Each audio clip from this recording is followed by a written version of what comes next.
So let's start looking at the question, is vinyl really better?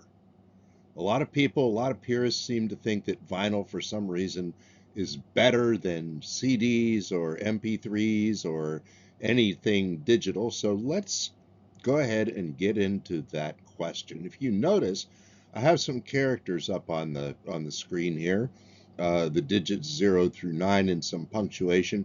And when you look at these, you will notice that at any given time, there is only about half of each character that is shown.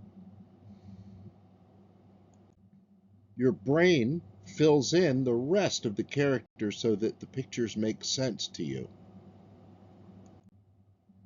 Depending on how much of the character is shown, you can feel your brain working harder as you start to read this from top to bottom, even if you've read it before. By the time you get to the bottom, you can feel your brain working.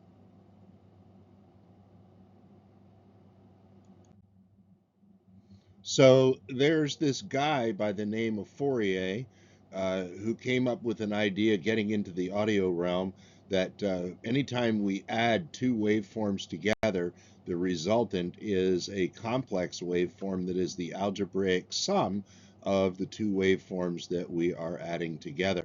So if we look at a particular time, for example, we see down here just about next to me that we have a 0 reading at the waveform here.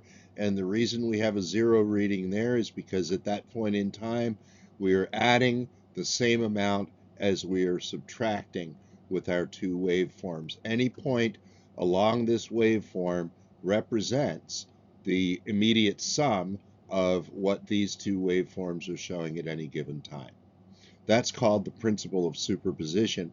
And what it allows us to do is add different waveforms of different frequencies and amplitudes together to give us any waveform we want.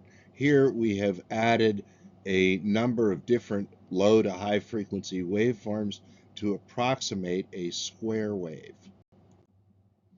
Okay, but we can treat their behavior just like the individual sine waves they're made up of, and that's what we're going to do. We're going to look at audio signals by looking at a single sine wave because the single sine wave is the primary component of all audio signals. So here we go.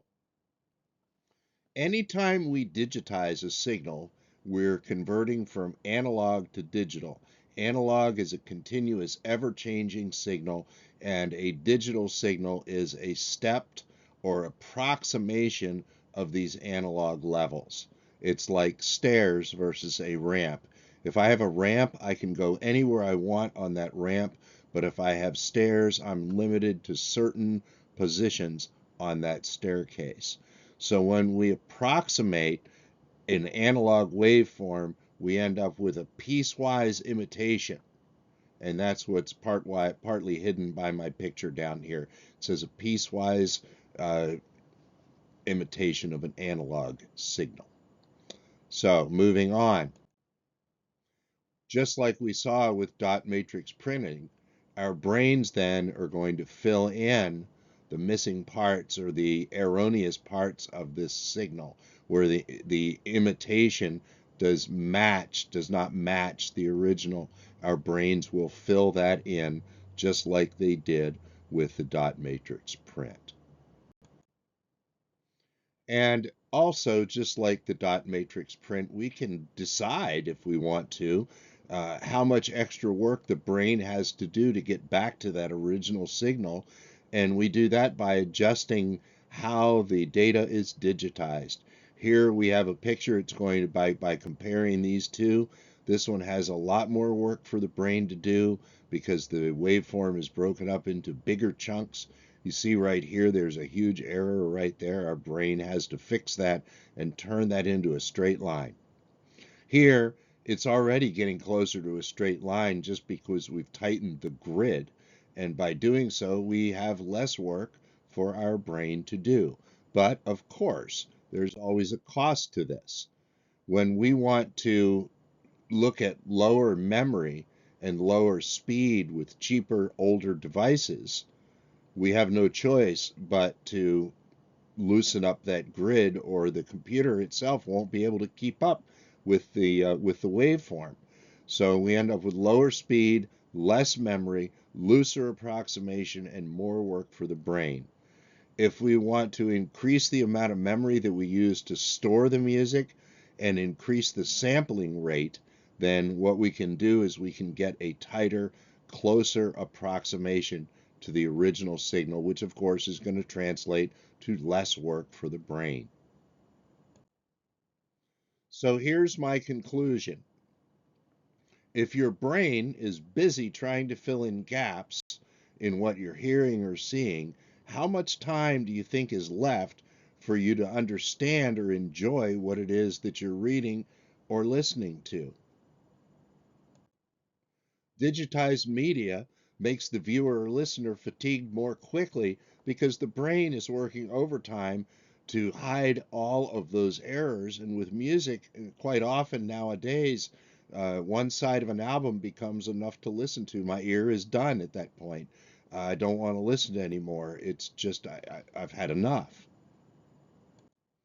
Any transfer done to vinyl after the digitization process carries those data gaps right on into the vinyl. So there's no benefit to listening to a vinyl version of a digitized signal. It's only worthwhile if what you're starting with is analog and it is kept as analog all the way into the vinyl recording. So, it's not really that vinyl is so much better, but it is more enjoyable to listen to because it preserves all of the original signal, and your brain doesn't have to give up half of that enjoyment time just to put the signal back together. So that is my take on this. I appreciate you stopping by, and let me know in the comments what you think.